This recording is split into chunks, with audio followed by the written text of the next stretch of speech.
Enable Autopay in Google Pay Quick Tutorial.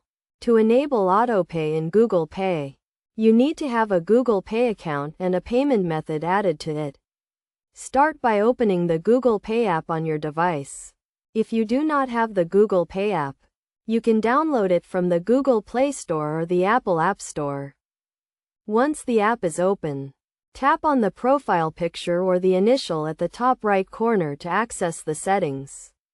Scroll down to the Payments and Passes section and select the payment method you want to enable.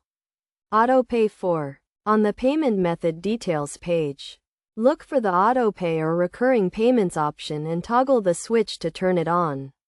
You may be asked to confirm the payment method and agree to the terms and conditions. After enabling Autopay, you can set up the payment schedule according to your needs. You can choose to pay the full amount, the minimum amount due, or a custom amount. You can also set the payment due date and the frequency of the payments.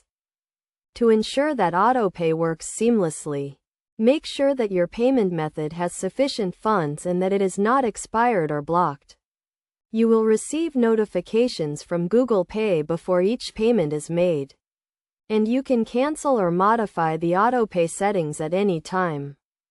It is also important to review your Autopay settings regularly to ensure that they are up to date and aligned with your financial situation. By following these steps, you can easily enable Autopay in Google Pay and make your payments on time.